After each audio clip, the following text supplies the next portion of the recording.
Donc, merci à tous d'être présents, soit en présentiel, soit en ligne, pour cette matinée dédiée à des présentations, à des réflexions autour de la démarche labo et de l'impact environnemental du numérique, plus spécifiquement. Donc, on a la chance ce matin d'avoir sur le site de Plouzané 3 intervenants qui viennent de différents instituts. Donc, la première présentation va nous être faite par David Benabel, qui travaille à l'Université de Bordeaux et l'INRAE, dans une unité et pathologie, je pense. Ouais. Et pathologie. Et qui, en dehors de son travail d'ingénieur au niveau de cette unité, s'investit depuis maintenant plusieurs années sur cette réflexion autour de l'empreinte carbone d'un chercheur, et plus particulièrement de l'empreinte carbone qui est liée au numérique, et deux collègues également de l'IFREMER, Hervé et Thomas. Oui, je te laisserai les présenter plus précisément. Vont nous présenter plus spécifiquement l'application de cette démarche au niveau de l'Institut, de l'IFREMER et du service SI. Donc, Thomas, si tu veux bien commencer. David, ça commence. Manu, tu as la parole. Bonjour à tous. Du coup, c'est David Benabel. Moi, je travaille du côté de Bordeaux sur et ben là, la présentation va être un peu en deux parties. Une première partie pour vous présenter un peu Labo 1.5 et leurs travaux. Puis une deuxième, on fera un peu un focus sur le numérique et puis l'impact du numérique en général. Juste avant de commencer, je voulais rappeler un peu pourquoi aujourd'hui on prend du temps à parler de tout ça, même si c'est sûrement un peu évident, on est un peu tous conscients de ça, je pense, aujourd'hui maintenant. Comme représenté par Mackay ici, on a cette vague de Covid qu'on a dû subir et on a les vaccins qui vont arriver et qu'il faut commencer à regarder. Pour faire simple, on considère aujourd'hui qu'à peu près tous les indicateurs sont au rouge. Il y a un groupe de chercheurs qui a défini ce qu'on appelle un peu les limites planétaires. C'est des limites au-delà desquelles, en fait, la condition de la vie humaine sur la Terre dans le temps est durable, elle est compromise. Et donc dans ces 9 limites planétaires, on a déjà dépassé beaucoup. Il y a évidemment le changement climatique, mais il y a aussi la biodiversité et tout le reste, l'eau notamment. Alors je me focalise beaucoup dans cette présentation, en tout cas on parle beaucoup du changement climatique, mais évidemment on garde en tête tout le reste et il ne faut pas du tout remettre ça. Vous connaissez aussi sûrement ce type de graphique qui représente les émissions de gaz à effet de serre émises aujourd'hui et puis les projections faites notamment par le GIEC, avec ce qu'on devrait faire, se limiter à un 5 degrés, en tout cas pas dépasser les 2 degrés, puisqu'au-delà, on rentrerait dans un système terrestre un peu instable et on aurait des réchauffements très importants de la Terre. Donc si on ne fait rien, on serait aux alentours de 4-5 degrés. Et si quand même on suit tous les engagements, les politiques actuelles qui ont été prises, on serait quand même à 2-3 degrés, ce qui est pas bon non plus. Donc l'effort est très important à faire. Et c'est pas toujours évident de se représenter qu'est-ce que ça veut dire 4-5 degrés en plus sur la Terre. Il y a eu en moyenne en température sur la Terre. Et il y a une illustration qui moi m'avait beaucoup frappé parce que 4-5 degrés ou plusieurs degrés, quelques degrés de plus sur la Terre, en fait l'humain il n'a pas connu. Par contre, on a connu lors de l'ère précédente à peu près -4, l'ère glaciaire précédente, -4 à -5 degrés. Et il y a -4, -5 degrés. Dans l'illustration, ici représentée la skyline de Boston, est recouverte par 1,5 km de glace. Et je trouve que ça montre un peu l'impact que ça peut avoir. En tout cas, moi, ça m'a frappé. Donc l'objectif, c'est de réduire. Aujourd'hui, ici, on a l'empreinte, on va dire, moyenne en France, avec les différents secteurs, la mobilité, les logements, les services, l'alimentation, les services publics. Et le niveau qu'on doit atteindre de l'empreinte, enfin, du niveau de l'empreinte carbone, pour atteindre en 2050 la neutralité telle que définie dans les niveaux, dans les accords de Paris. Donc ça implique à peu près une baisse d'à peu près 7% par an. Et en 2030, ça voudrait dire qu'on est divisé par 2 toute notre empreinte. Et je trouve que c'est pas toujours évident non plus de se rendre compte de l'ampleur de l'effort que ça représente, qu'est-ce que ça implique. Et pareil, il y a 2 images qui m'ont beaucoup frappé. La première, c'est celle des émissions carbone émises par an. En fait, il y a une année où on a réussi, on a tenu notre objectif de diminution. Et en fait, c'est l'année du Covid où on correspond à peu près ce qu'on devait faire. Et donc, dans l'avenir, c'est ça qu'il faut faire, mais en le cumulant chaque année, en allant encore tout le temps. La deuxième image, c'est celle de l'empreinte carbone moyenne d'un Français, qui aujourd'hui se situerait aux alentours de 10 tonnes, peut-être un peu moins, 8 tonnes, qui est ici représentée sur les différents secteurs, avec les différents postes, donc le transport, l'alimentation, etc. Jusqu'au, on va dire, la part de service public qui est imputable qui serait imputable à chaque Français. Donc là, c'est 10 tonnes en moyenne par Français. Et rien que pour les services publics, on serait à peu près à 1,5 tonne qui serait imputable si on répartit ça sur chaque Français. Et pour suivre donc l'engagement des accords de Paris et arriver à la neutralité carbone, il faudrait qu'on estime à peu près arriver à 2 tonnes en moyenne par Français en France. Et du coup, ça veut dire qu'il faudrait faire arriver, il faudrait compresser tous ces postes de dépenses ou les supprimer pour arriver à le faire rentrer dans 2 tonnes. Et donc, comme je disais, hein, pour les services publics, c'est 1,5 tonne, donc ça implique un changement un peu radical à mon sens. Et pour moi, la recherche, en tout cas nos activités dans le cadre professionnel et extra, eh ben, en fait, ça y échappe pas. En tout cas, je vois mal comment on pourrait faire ça. Et du coup, c'est un peu autour de toutes ces questions-là qu'est né Labo 1.5 et que je vais vous présenter là, dans cette section, dans cette partie.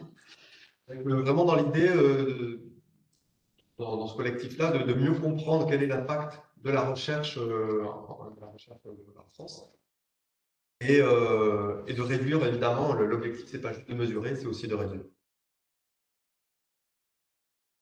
Alors, Labo 1.5, c'est un collectif qui s'est créé aux alentours de 2019 et qui a commencé par une tribune qui a été, entre autres, par une tribune dans Le Monde qui a invité les scientifiques à réduire leur empreinte sur l'environnement. Après, ça change. Et en fait, ce collectif a grossi. Il est devenu, enfin, il n'est pas devenu, mais en 2021, il s'est créé aussi un groupement de recherche qui a été soutenu par le CNRS, l'INRAE, l'INRIA.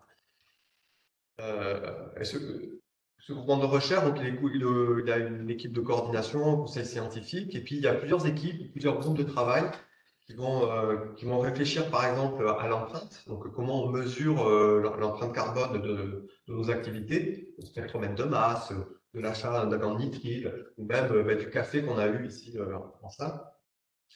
Et une équipe qui va regarder plutôt comment accompagner les labos et comment nos laboratoires peuvent faire cette transition.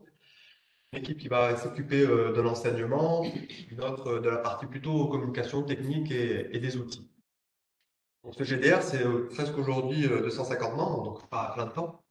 Et on a presque 150 personnes dans ce collectif et dans ce GDR. Et dans le collectif, on a presque 500 personnes aujourd'hui, avec aussi des équipes qui vont organiser régulièrement des séminaires, des colloques, donc, que je peux que vous inviter à aller voir sur leur site web. Et puis des équipes un peu qui s'est voulu un peu indépendantes, rester en tout cas un peu indépendantes du GDR, mais pour venir interroger le rôle de l'enseignement et de la recherche à l'aube de cette crise. Et puis aussi une équipe autour de l'art et des sciences.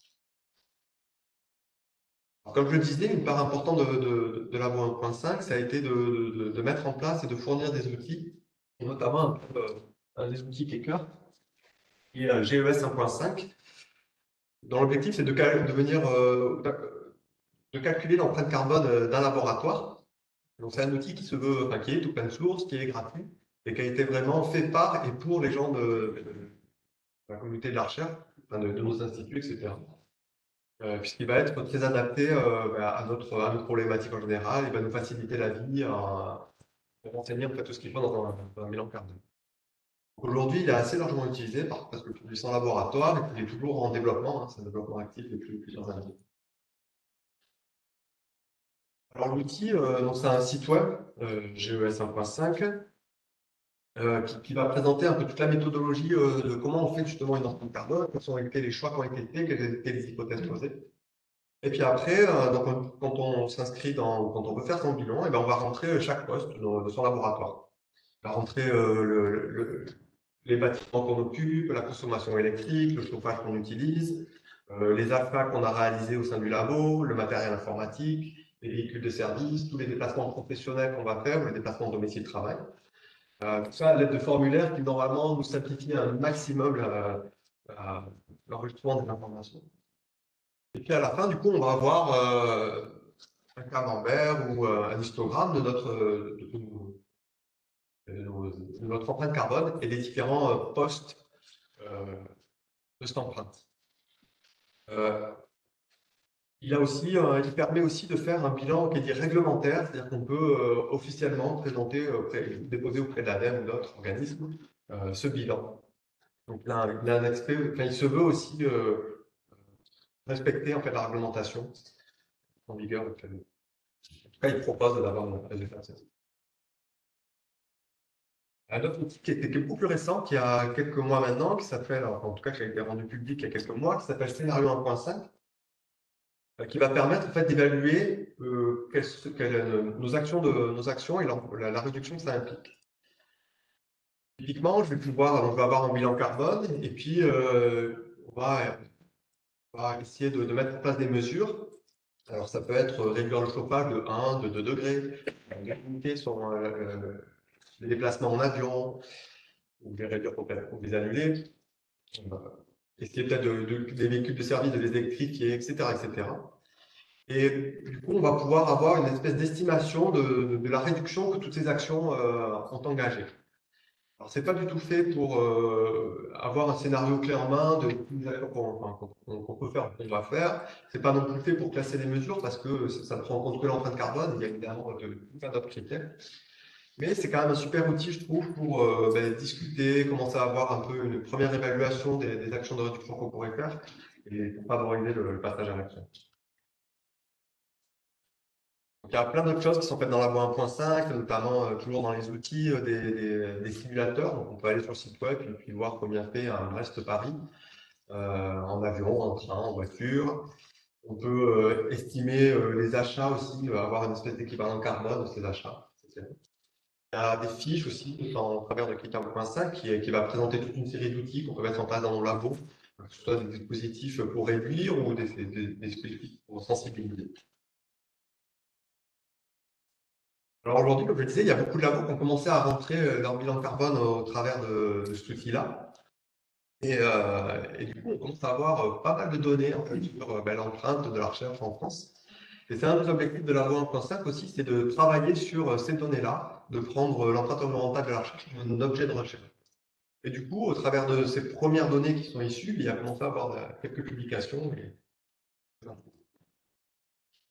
Et notamment, on commence à avoir une première vue de l'empreinte de la recherche en France sur les différents postes. Alors, c'est les deux mêmes graphiques, ici représentés sur une échelle de log 10 à gauche et à droite. Et la première chose qu'on peut constater, l'empreinte de l'achat, elle est souvent elle est assez prédominante. Alors, le problème de la catégorie achat, c'est que c'est vraiment très, très divers. Ça va comprendre les gros achats de spectromètres de masse ou de gros outils expérimentaux, jusqu'à l'achat de la papeterie ou des colorimétries ou des pipettes, etc. Donc c'est vraiment très vaste et un peu fourre-tout actuellement. Et en suivant, bien évidemment, tous les déplacements professionnels, tout ce qui est chauffage, l'électricité du bâtiment, et puis les déplacements domicile-travail qui ont une place aussi. La deuxième chose qu'on peut remarquer, c'est la disparité en fait des types de dépenses dans les différents postes par laboratoire. Ici, chaque point, c'est un labo. Et on voit bien que, suivant les labos, on ne va pas tout le temps avoir les mêmes types de dépenses au même moment. C'est ce qu'on constate aussi, un réseau qui s'est monté, qui s'appelle le réseau des trains. Ce réseau, ils ont pris une trentaine de laboratoires pilotes qui ont estimé leur empreinte carbone, qui sont présentés ici. Et ce qu'on peut voir, c'est que il y a une grande diversité des profils d'empreinte carbone. On va avoir des labos comme ici en bas qui ont une empreinte d'achat qui va être prédominante. Donc c'est vraiment l'achat qui va plomber l'empreinte. D'autres où ça va être plutôt les déplacements professionnels ou les déplacements domicile travail qui vont prendre une place très importante dans l'empreinte. Et puis d'autres diversités. Et la première chose qu'on peut voir, c'est que du coup, les solutions, les actions de réduction qu'on va engager, ben, en fait, elles vont être assez dépendantes des laboratoires et des actions, enfin, c'est local en fait.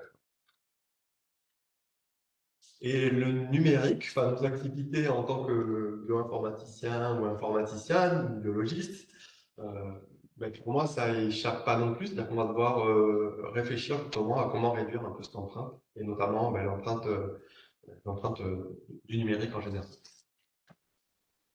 Je vous propose ici ben, de plonger un peu, de faire un focus sur l'empreinte environnementale du numérique.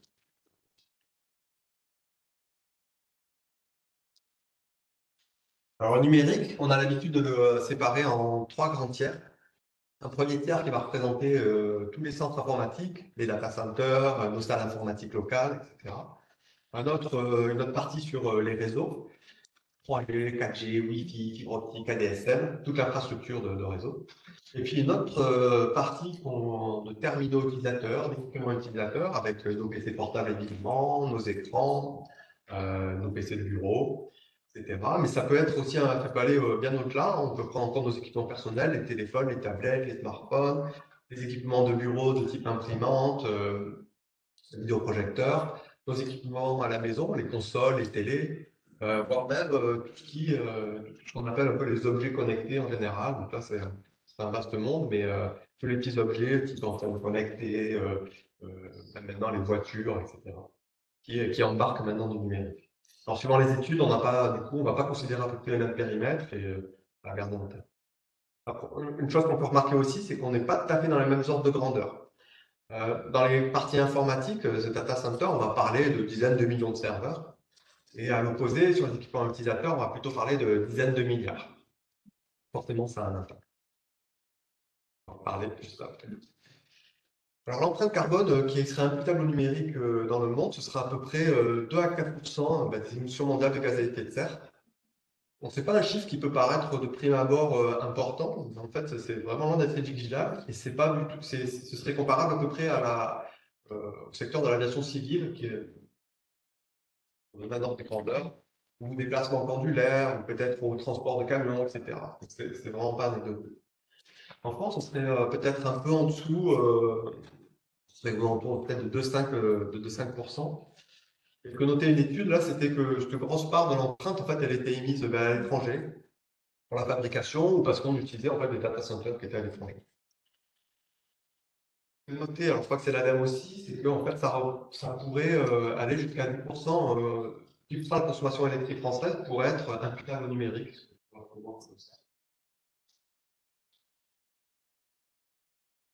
Et ici sont représentées donc les émissions carbone du numérique, enfin donc, les projections des émissions carbone suivant différentes études, de 2030 jusqu'en 2050. Et il y a quand même, il semble dégager un consensus pour dire que actuellement, on pense que cette empreinte-là va augmenter, poussée par le nombre d'équipements, notamment tous les objets connectés qui nous entourent et qui sont en train d'arriver de plus en plus. Le nombre d'utilisateurs qui potentiellement arrive qui augmente notamment avec les émergents. Et puis nos usages aussi qui sont un peu plus intensifs, on passe plus de temps, au lieu de faire de la vidéo en HD, on va la voir en 4K. Et tout ça forcément met de la pression sur les infrastructures. Et ben, cette augmentation-là, c'est un peu en contradiction avec ce qu'on a vu avant et les objectifs de réduction globale qu'on a. Alors ici, c'est une étude de l'ADEME et de l'ARCEP, donc l'Agence de la transition écologique, et puis l'ARCEP, qui est un peu le régulateur des télécoms, qu'on fait une grande étude pour essayer d'évaluer l'empreinte du numérique suivant plusieurs indicateurs. Donc chaque barre ici, c'est un indicateur. On va trouver l'épuisement des métaux, l'acidification de l'océan, l'hypotoxicité et évidemment le changement climatique. Et parmi tous ces indicateurs, on va retrouver en vert clair la part prise par les terminaux utilisateurs, en jaune la part prise par les réseaux et en violet la part des centres de données. Le truc qui saute évidemment aux yeux, de prime abord, c'est que l'empreinte globale, ben, elle est principalement émise, elle est principalement due à la quantité de terminaux utilisateurs, ces équipements-là. Et on l'a vu précédemment, c'est en partie dû aussi à la quantité d'équipements plus importants. Et ils ont fait la même étude, ils ont aussi regardé et composé tous ces indicateurs-là par rapport au cycle de vie. Donc, quelle était la part de la fabrication qui est en bleu, la part de distribution, de transport qui est en bleu, la part d'usage, d'utilisation de ces équipements qui est en jaune, et la fin de vie. Donc le recyclage ou le recycling. Donc on voit aussi que là, la part la plus importante qui est très prépondérante, c'est toute la part de fabrication des équipements qui va prédominer. Et en jaune, la phase, le second phase la plus importante, c'est la phase d'utilisation, la phase d'usage. Alors en numérique, la phase d'usage, c'est simplement la consommation électrique. Il n'y a pas vraiment d'autre effet. Et donc là, les impacts vont venir dans la consommation électrique de la production d'électricité. Cette production électrique, cette électricité, suivant comment on la produit, ben, on ne va pas du tout avoir les mêmes impacts.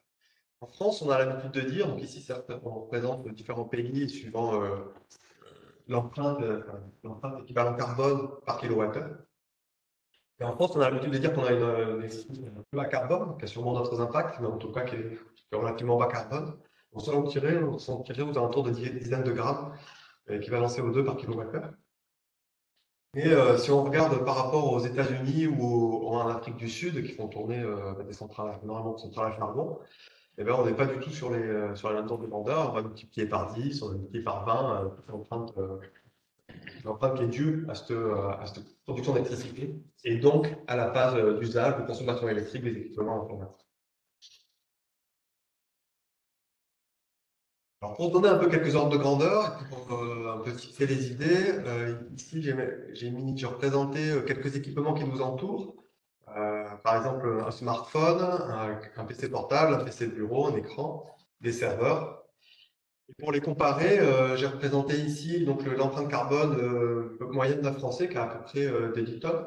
Donc là, on parle de grandeur, c'est des kilos. Et le budget de 2 tonnes qu'on devra atteindre. J'aime beaucoup ce chiffre des 2 tonnes parce que je trouve qu'il donne une mesure en fait de ce qu'on doit atteindre et du coup de ce qu'on consomme un peu dans notre espèce de budget. Et je trouve que ce 2 tonnes-là, ce chiffre-là, il est important à garder en tête. Après, on pourrait comparer ça aussi par rapport à les déplacements en avion. Donc, ici, à Paris-Bordeaux, c'est de l'ordre de la centaine de kilos. À Paris-New York, c'est de l'ordre de la tonne, voire plus.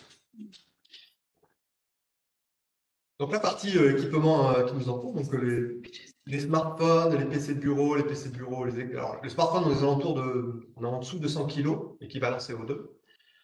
Un PC portable sera autour de 300-400 kg. Et un PC de bureau avec son écran 27 pouces, en fait, on ça déjà à la tonne. Et ce qu'on remarque aussi, c'est que donc ici en bleu, c'est la phase de fabrication et en jaune, la phase d'usage, de consommation électrique. Et on voit très bien sur nos équipements utilisateurs, et cette phase de fabrication, dans la vie de notre équipement, il est vraiment prédominant. Côté serveur, ça va être, qui sont représentés ici, ça va plutôt être du 50-50. 50% qui va être dû à la phase de fabrication, et puis 50% qui est dû à la consommation électrique, à la production électrique. Et ici, je vais présenter en fait 2 fois le même serveur. Donc sur un serveur, pour la fabrication, on est en général au-delà d'une tonne. Et ici, j'ai représenté 2 fois le même serveur, un qui va tourner en France et puis un autre qui va tourner aux États-Unis. Et on voit qu'on peut multiplier par 5, par 10, ou même par 20 l'impact en fait de notre serveur, qui, je le rappelle, tourne en général 24 heures sur 24 et 7 jours sur 7. Donc cette part de consommation électrique, elle peut être vraiment très importante suivant où on a localisé notre équipement et comment l'électricité est produite. Alors, j'en profite aussi pour glisser un super site de l'ADEME que j'aime beaucoup qui s'appelle nosgestesclimat.fr qui permet d'évaluer notre empreinte carbone personnelle. Puisque je le disais, en moyenne, on est à 8 tonnes. Mais ça permet de savoir en fait où on se situe et, par rapport à cette empreinte, à combien on est. Et puis aussi, ça va donner des super indications sur qu'est-ce qu'il faut faire pour réduire ou qu'est-ce qu'on peut imaginer faire, en tout cas personnellement, dans nos gestes. retour dans les ordres de grandeur. On peut regarder un peu, cette fois, la partie un peu service. Et donc là, on va plus parler de kilos, hein, on est plutôt dans l'ordre de grandeur du gramme, équivalent CO2. Et j'ai représenté ici quelques services du numérique et des ordres de grandeur. Donc les emails, on sera sont aux alentours du gramme. Alors j'ai revu les chiffres un peu dernièrement, parce que la slide tape un peu. En fait, ça a été divisé presque par 10 aujourd'hui, l'évaluation d'un email. Pour afficher une page web, transférer 1 giga, on sera aux alentours de quelques grammes CO2 équivalents. Pour une vidéo, ce serait de l'ordre de la dizaine de grammes. Pour une heure de calcul, on estime, les premiers chiffres qu'on a, c'est aux alentours, c'est pareil, ce serait quelques grammes d'équivalent CO2, et qui va tourner pendant une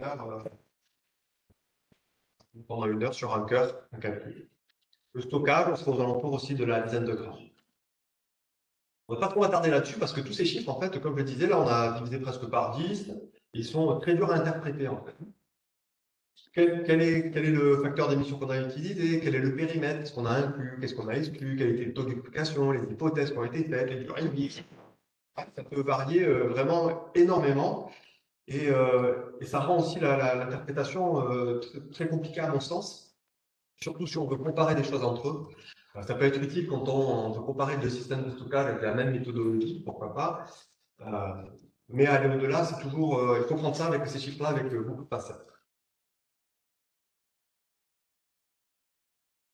Alors, pour revenir sur les appareils qui nous entourent, c'est aussi une étude de l'ADEME qui a évalué pas mal d'objets qui étaient autour de nous, et notamment les appareils électroniques. Donc, si on regarde un peu les ordinateurs et les écrans, ils constatent, donc ils ont fait une analyse de cycle de vie ici, et ils constatent, pareil, qu'on a en bleu ici, que c'est la partie fabrication qui est le plus prédominante, et particulièrement la partie extraction des matières premières qui va venir greffer notre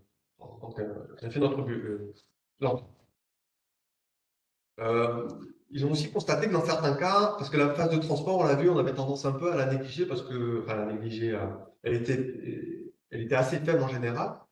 Et en fait, ils se sont remarqués quand même que dans certains cas, si je configure mon PC qui m'arrive 2 jours après, potentiellement, il va prendre l'avion, il va être. Cette phase de transport peut avoir un impact assez important. Donc, faire attention au délai ultra raccourci de livraison. Et puis, la dernière, évidemment, la phase d'usage qui va être aussi importante. Donc, ça, c'est pour l'indicateur de changement climatique. Mais en fait, il y a le même profil sur les autres indicateurs, l'acidification, l'épuisement des ressources, ou l'émission de particules. On a toujours ici en bleu cette phase d'extraction des matières premières qui va être vraiment la plus contributrice, la plus importante. Du coup, je voulais juste insister pourquoi c'était. On a cette part d'extraction de matières premières qui est très importante. Une mine, donc il faut aller regarder aussi un peu l'association Système Extractif, Systext, qui fait pas mal de conférences et qui explique très bien qu'est-ce que c'est une mine. Et on se rend bien compte qu'en fait, une mine, ça va avoir des impacts régionaux très importants. Donc des impacts environnementaux qui vont forcément aussi avoir des impacts sanitaires. On va venir un peu aussi bouleverser toute la région, hein, socio-économiquement. Et puis dans le pire des cas, on va avoir des violations de droits humains notamment. Et je vais illustrer ça par 3 exemples. Regardez par exemple la région, notamment de Bayanovo, qui a des grandes mines d'extraction de terres rares. Et donc dans ces les mines en général, ça va demander énormément d'eau pour broyer, pour concentrer, etc. Et puis derrière, on va avoir beaucoup de résidus, une eau qui va être dégradée. En plus d'en consommer beaucoup, on la dégrade en général. Et autour de ces bassins de résidus, et dans les communautés qui vivent autour, en fait, on parle de village du cancer, puisqu'on constate qu'il y aurait une recrudescence de ces cancers, des cancers dans ces régions. On peut regarder aussi la mine d'Escondida au Chili, qui est une mine de cuivre qui représente presque 8% de la production mondiale de cuivre. Donc c'est une mine qui est absolument gigantesque, avec des échelles qui sont assez dingues. Et cette mine, elle est installée dans une région qui est plutôt aride, hein. C'est pareil, ils consomment de l'eau, mais ils ont eu besoin d'en amener. Donc pour en amener, ils ont pris deux énormes pipelines jusqu'à la côte. Donc ça fait, la mine est à 3000 mètres d'altitude et il y a 180 km de pipeline pour arriver jusqu'à la côte. Et puis à la côte, ils ont du coup désalinisé de l'eau de mer. Mais pour désaliniser, c'est quelque chose qui est très gourmand en énergie. Donc ils ont construit une usine à charbon qui est juste à côté mais pour alimenter ça et désaliniser de l'eau. Et comme ils n'ont pas de charbon, en plus, il faut venir le charbon de l'autre côté du Pacifique. Il faut que ça rende compte aussi des échelles de ces mines-là et de tout ce que ça peut impliquer. Et dans le pire des cas, donc on parle, dans le numérique, on parle pas mal de la République du Congo. C'est une région où on a constaté dans les mines artisanales de travail d'enfants. Et en plus, c'est une région qui subit beaucoup de conflits armés. Et du coup, les mines, qui sont aussi une ressource un peu financière, eh bien, ça vient un peu alimenter tout ça. Et, euh, et l'Europe, à tel point que l'Europe a essayé de réglementer un peu l'importation de ces minerais. Donc, on parle de minerais de sang, de minerais de conflit. Et c'est quelque chose qui reste assez compliqué, hein. Personne, par exemple, qui construit des téléphones, construit des téléphones, a de préoccupation d'essayer dans les métaux dans lesquels elle s'approvisionne, mais de faire attention à la provenance, des conditions de travail, etc. La condition environnementale. Et ils expliquent bien que c'est compliqué, hein. Contrôler tout ça et de mettre en place tout ça. Eux, pour cette région-là, je crois qu'ils y sont arrivés, ça leur a pris plusieurs années.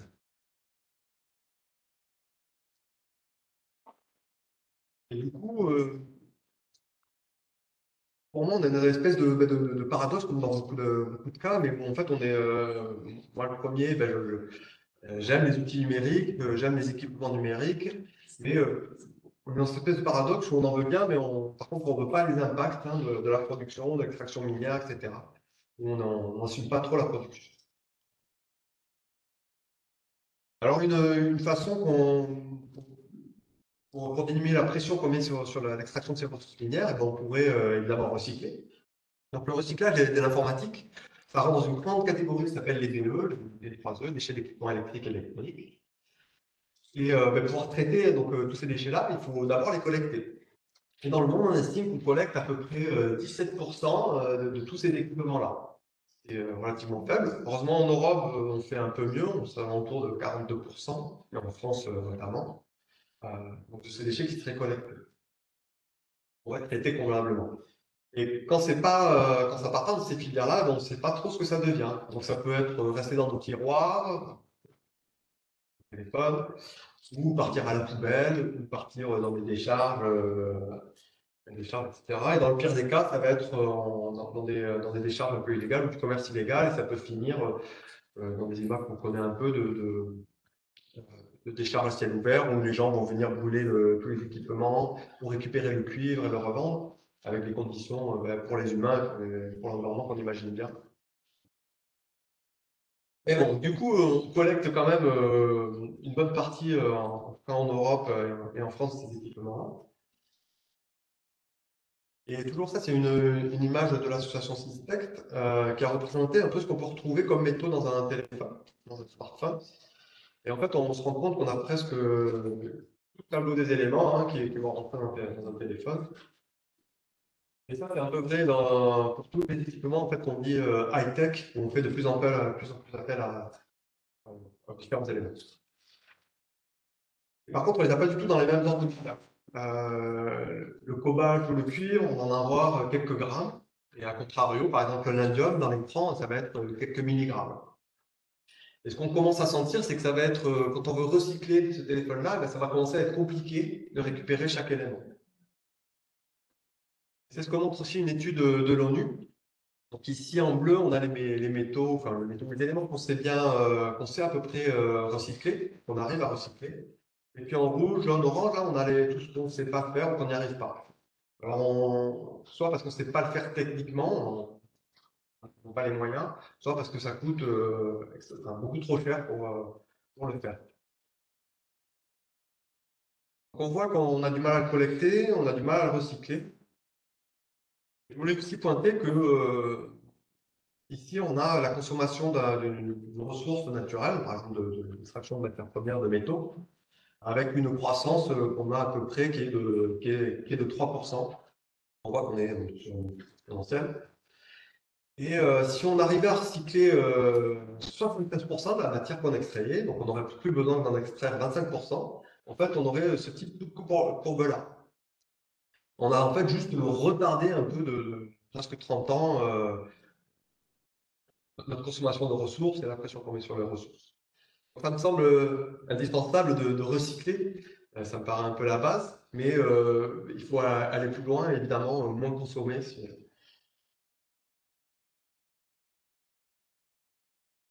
En bref, comme je le disais, ben, on sait que le numérique a une part très importante, hein, notamment en France, c'est toute la partie équipement utilisateur et puis la partie fabrication de ces équipements. C'est un secteur qui est plutôt en croissance, même si il y a encore beaucoup d'évaluations à faire.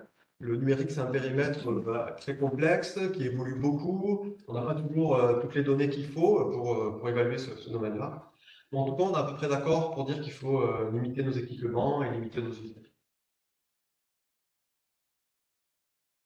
Je vais faire une petite parenthèse sur les effets indirects, notamment du numérique, euh, et notamment ce qu'on appelle les effets rebonds. Et, l'économiste Gibbons, qui a notamment mis ça en valeur, qui lui s'inquiétait de la consommation de charbon. Et en fait, ce charbon qui est utilisé dans les machines à vapeur, et les machines à vapeur, elles sont de plus en plus efficaces, elles étaient de plus en plus efficaces, il y a vraiment des gains de performance très importants. Donc on aurait pu s'imaginer diminuer notre consommation de charbon, et en fait, pas du tout. En fait, on allait juste plus vite et plus loin, et notre consommation continue à monter. Dans le numérique, ben, on a un peu les mêmes choses. Donc on va optimiser nos traitements, notre calcul, notre logiciel, il va tourner, au lieu de 10 heures, il va tourner dans 1 heure. Ben, en fait, ce qu'on peut imaginer assez facilement, c'est que ça ne va pas diminuer tout notre calcul. En fait, on va juste faire plus de calculs, plus de données, on va traiter plus de données. Ouais, c'est pas du tout que dans le numérique, mais ça, c'est fait un peu partout. Et ces effets-là, indirects, ils sont assez durs à analyser. Euh, et du coup, souvent, dans les études, on les met un peu à part parce que c'est trop complexe. Il y a un autre effet qu'on met parfois en valeur qui s'appelle, on va regrouper sur l'IT for Game. C'est l'idée que grâce au numérique, on va pouvoir aller optimiser d'autres secteurs. Si je prends l'exemple du transport, peut-être qu'en développant des applications de covoiturage, eh ben, je vais diminuer la pression ou en optimisant les flux, je vais pouvoir réduire l'empreinte globale du transport et du coup, on serait gagnant. Et ça, à part vraiment quelques cas très concrets et très limités, en fait, on a vraiment peu de preuves actuellement sur ces gains induits par le numérique. Je vous invite à la plus grande prudence quand on fait appel à cette argument. Alors en bioinfo, on pourrait essayer de commencer à regarder quelques pistes pour réduire notre impact dans le numérique en tout cas. Ben, pour rebondir sur ce qui était dit précédemment, là, si on veut réduire, il faut avoir moins d'équipements, il faut moins en acheter. Ce qui moi me pose problème, hein, parce que mon job c'est d'installer des serveurs informatiques, des configurants, etc.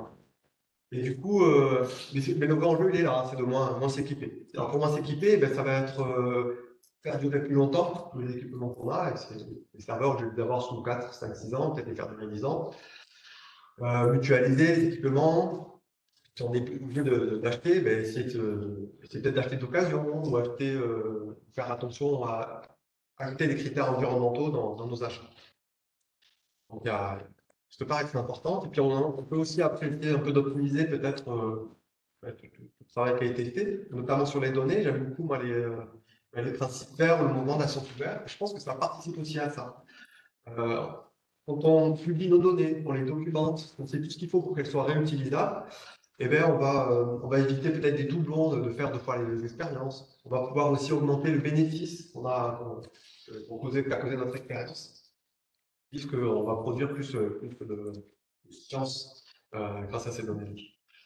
Pareil, sur le calcul, en fait, on va, comme je le disais précédemment, la phase d'usage, la production électrique ayant une phase étant assez importante dans le calcul, ben, on va faire attention, on se localise. Si je fais tourner mes codes en Australie, et ben, je vais avoir un impact beaucoup plus important que sur les infrastructures back-end. Voilà, tester, contrôler, éviter peut-être de surconsommer les ressources de calcul en général.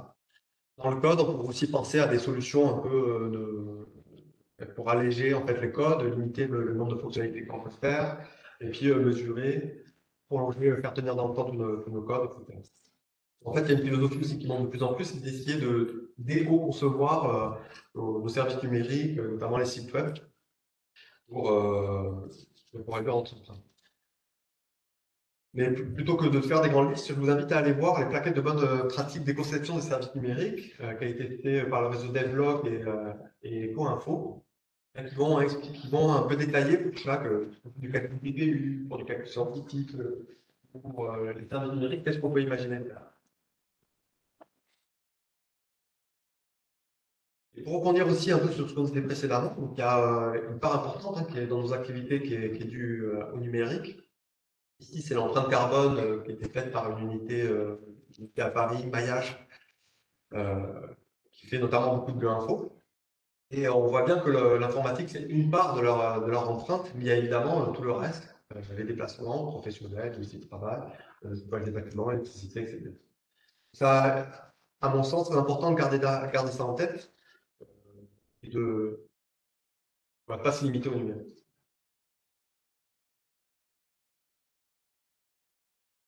Alors pour conclure, on va parler peut-être, j'espère échanger un peu sur qu'est-ce qu'on peut imaginer faire dans nos labos. Il y a le réseau de laboratoires en transition dont je parlais précédemment, avec ces 30 laboratoires pilotes, ont commencé déjà à travailler beaucoup sur ces questions-là. Et ils ont noté plein de freins au changement qu'on imagine bien. Le premier, c'est sur lequel je vais insister, c'est le temps.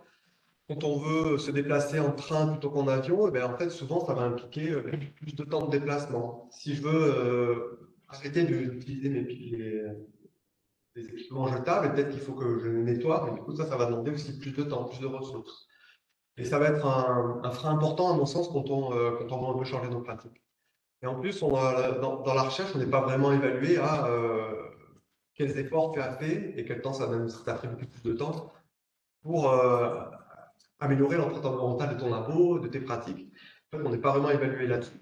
On est plutôt poussé à la production d'articles ou scientifiques. Et, euh, et du coup, ça ne pousse pas à améliorer nos pratiques. Et puis évidemment, il y a la qualité des expérimentations qu'on va mener, pour avoir toujours un meilleur niveau possible. Il y a des aspects culturels qui vont rentrer en jeu, des tensions qui pourront apparaître. Et ces éléments un peu de sobriété qu'on va introduire, en fait, ça va vite venir interroger notre cœur de métier. Pourquoi on fait cette recherche-là?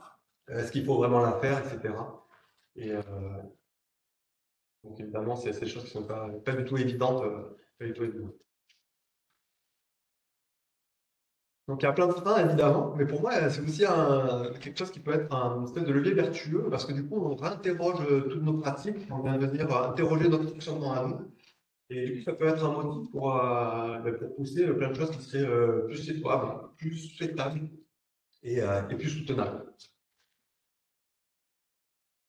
Je finirai là-dessus, c'est que donc, je vais parler notamment de quelques gestes, petits gestes qu'on pourrait faire. Mais il est évident pour moi que tout n'est pas du tout de ressort individuel. Il faut le faire, mais ce n'est pas suffisant et qu'il y a une part qui va être aussi devoir être fait au niveau du laboratoire, au niveau de l'institut, au niveau du cadre de la recherche en général et même là des politiques publiques. Et que pour ça, je trouve que c'est super de rejoindre des collectifs, en plus de se sentir seul et puis de travailler, d'apprendre beaucoup. Ça me semble très chouette. Je peux vous inviter à rejoindre. Et ben voilà, je finis sur ça. Je voudrais juste remercier Labo 1.5 et le GDS Eco-Info qui m'ont presque tout appris. Et puis nos instituts qui me permettent de travailler un peu sur ces questions-là et d'y consacrer un peu de temps.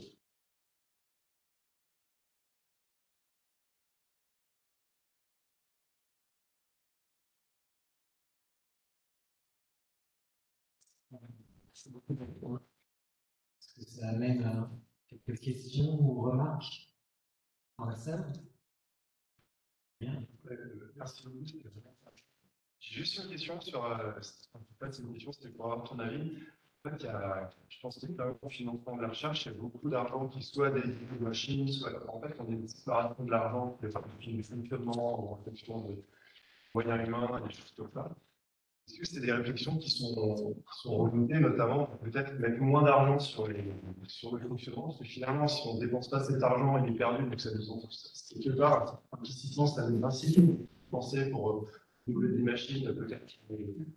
Ça, tous les 2 ans, parce qu'on a l'argent, on ne sait pas si plus tard on l'aura encore, alors que finalement, on n'est pas encore valide, et plutôt mettre de l'argent sur les moyens humains, finalement, ce qu'on fait, c'est défendre aussi besoin de techniciens, c'est des réflexions qui sont remontées par les collectifs, on va dire, au stade supérieur. Je sais pas, c'est. Oui, oui, en fait, ça fait partie des questions qui remontent, voir surtout sur ces budgets-là. Et donc, oui, ça remonte, et je ne sais pas après tout ce que ça devient, mais oui. Oui, je t'en prie.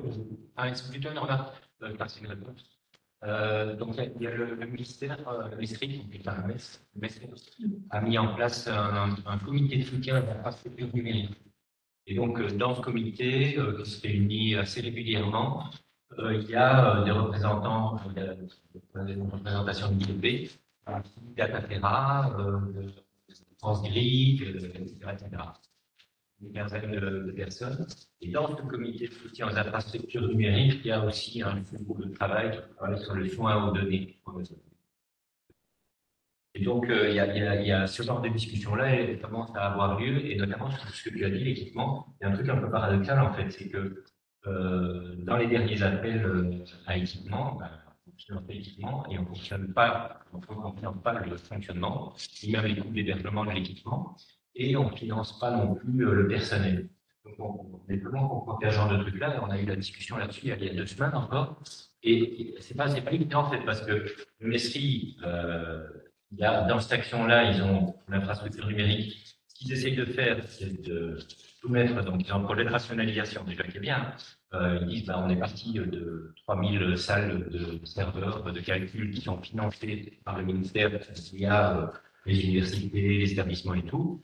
Dorénavant, les équipements, il va falloir les mettre dans les data centres nationaux et dans les data centres régionaux, où là, on va optimiser l'équipement, le film, la bande passante, etc. Donc, il y a une volonté de rationalisation des ministères. Mais au-delà de ça, donc, ils ont fait un appel à projet là-dessus. Et puis l'ANR fait des contraintes, notamment sur le fait que le fonctionnement ne peut pas dépasser 30%. Mais confronté au fait que le même ministère, après, il labellise des mésocentres, et les mésocentres offrent du service d'hébergement. Et donc là, c'est assez vertueux parce que vous payez de l'équipement et de l'installer nous-mêmes, on pourrait dire au mésocentre, chez vous, d'ailleurs, c'est en train de se passer à Montpellier, à Borde, etc. Chez le mésocentre, on dit, on paye, c'est vous qui assurez les machines, comme ça rationalise aussi l'usage des machines. Mais l'ANR dit, non, ça va pas, c'est pas réglementaire, parce que vous ne pouvez pas dépasser 30% de fonctionnement. Et donc, on ne peut pas transformer l'achat nous-mêmes de l'équipement en prestation pour les mésocentres, qui sont payés par le même ministère. Donc, faire monter. La réponse est oui, on le faire monter, et on discute, ça se discute, et ils essaient de trouver des manières de régler ça pour la suite. L'état d'aujourd'hui, Pour appuyer tout ça aussi, il y a une espèce aussi de schizophrène où on nous dit il faut faire moins, il faut impacter moins vos impacts, et puis d'un autre côté, on va te dire je veux un énorme processeur de calcul, je veux plus de recherche, plus de trucs. Un autre aspect que je trouve assez intéressant, c'est les modes de financement. On est financé sur projet. Et donc, dans la dernière réunion, il y avait des gens du CINES, à Montpellier, de calcul, et il y a un des 4 centres nationaux de calcul. Donc là, le gars du CINES, qui est le directeur du CINES, il disait en fait, nous, très fréquemment, il y a des gens qui viennent chez nous et ils disent qu'on a un budget à une de autant de centaines de milliers d'euros ou de millions pour l'équipement, et donc on veut acheter ça. Leur projet commence au jour J, le temps qu'on fasse les devis, que l'accord de construction soit signé et tout, finalement, l'équipement, il arrive 2 ans après le début du projet, et puis au bout de 4 ans, l'équipement-là, il est fini, on ne peut plus l'utiliser pour d'autres trucs. Donc là, ce que le CINES demande dans cette configuration-là, c'est qu'en fait, eux, au lieu de devoir, quand ils reçoivent de l'argent, acheter l'équipement, le déployer, et puis à la fin du projet, on ne peut pas tout faire. c'est que l'ANR les finance pour garantir le service, en fait. Et puis, c'est eux qui achètent de l'eau, de l'équipement, et ils garantissent que le premier jour du projet, quand il est disponible, avec une certaine puissance de CPU, mais que le même équipement va être mutualisé sur d'autres projets, qu'il n'y a pas le projet machin qui va apporter l'équipement, le projet machin. Donc, c'est des réflexions qui sont en cours. Manchester est très conscient de ça. C'est pas pour ça qu'ils font les solutions en un jour, parce que vous bouleversez tous les modes de financement. Il y a une question dans votre question-réponse de Julien. Donc, les tutelles adorant les indicateurs, est-ce qu'une solution serait d'ajouter des indicateurs sur l'impact environnemental aux demandes de financement et évaluation? Il y a des réflexions en ce sens? Pas à ma connaissance, mais c'est une bonne idée, sûrement libre, je pense. Une bonne idée.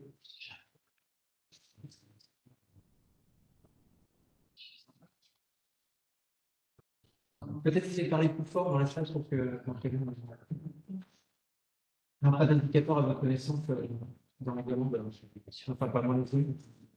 Il y a quand même, pour appuyer ça, j'ai l'impression que de plus en plus, on va vers, quand on soumet un projet ou quand on demande un projet, en fait, en même temps, on va demander une espèce d'évaluation environnementale des impacts. En même temps qu'on va demander quel est pour la société le gain, quel est le coût financièrement, qu'est-ce que ça pourrait rapporter. On va des données, quoi. On dit que maintenant on intègre des critères sur la gestion des données qui vont être produites par le projet. Donc, la rédaction d'un DLP, vous pourrez et donc, du moins, il faudra aussi d'évaluer l'empreinte, le coût environnemental de ces projets-là. Après, je ne suis pas sûr que ce soit un critère, mais en tout cas, on va commencer à y réfléchir. Non, pour que ça devienne un critère, en fait, la problématique sur les appels à projets, c'est qu'on ne saura pas quoi remplir. Donc, on a vu que c'était multifactoriel, il faudrait peut-être qu'on propose moins de grille de référence, un élément qui permettrait de... Enfin, on peut toujours rajouter quelques éléments dans les appels à projets, c'est pas obligé d'être pris en compte. On essaie de mettre l'impact sociétal, on peut mettre l'impact environnemental, au plus de ce qu'on fait. Et sans même grille de référence, pour être peut-être dans le cas de l'IFB, on sait bien que c'est multifactoriel, mais on a un point de départ. Parce que là, actuellement, si on voulait le remplir, même si on avait une case pour cela, on ne saurait pas quand même. J'ai aucune idée quand on ça calcule l'impact que ça peut pas. Si on parle par exemple que de calcul, la 1.5, les coins feu, ça, travaille sur ça pour, par exemple, quand vous allez calculer sur GenOtool, en même temps que vous allez donner dans ce calcul, ils vont vous donner l'impact. Ils vont vous dire c'est avec les voies à temps d'équivalence que vous. Oui, mais là, c'est spécifique. C'est-à-dire si on ne voit pas sur GenOtool, vous ne pas. Ça ne fait pas. Oui, oui, bien sûr. Mais Peut-être qu'on a une vision. il y a des phases de que Julien envisage, c'est de généraliser de l'externalité. Il y a un autre aspect sur le stockage, quoi, qui a dit, faut valider les données. Oui, ça a un coût. Donc, il y a eu une discussion de CNRS il y a 2-3 ans. Il y a sur la fermeture des données, il y a quelqu'un qui disait, ben moi, j'ai un projet qui va produire 1 pétaoctet de données, tout 1 million pour le séquençage, machin, toutes les expériences, 1 million pour la production des données. Et en fait, j'ai demandé au CNES combien ça coûterait pour 20 ans de préservation, parce qu'avec ce type-là de données, ben, j'ai un engagement, des revenus, etc., pour produire des données sur 20 ans. Ils m'ont dit que ça coûtait 4 millions, parce que ça coûtait, voilà, 4 millions pour la préservation de ces données sur 20 ans, 200 000 par an, alors que ça coûtait 1 million pour les produire. Donc moi, je me demande s'il ne faut pas réfléchir aussi, est-ce qu'il ne faut pas mieux inexiser les données, quoi. Produis tes données, et fais ton article, tu jettes tes données. C'est d'accord comme je le dis là, mais la vraie question, c'est qu'est-ce qu'on doit vraiment conserver? Est-ce que quand on séquence, je pense qu'on séquence 700 000 génomes de SARS-CoV-2 aujourd'hui, est-ce qu'il faut conserver les lectures brutes de chacun de ces génomes-là? Oui, c'est écrit dans le projet, c'est la loi République numérique, mais on se pose quand même un peu la question. Et si on ne le fait pas, il y a des données qu'on a, on ne peut pas vérifier les dominants et tout, donc il y a des avantages à garder les données brutes. Voilà. C'est un coût écologique. On devrait peut-être maintenant penser la férisation avec un E au bout, FRE, pour avoir l'environnement aussi.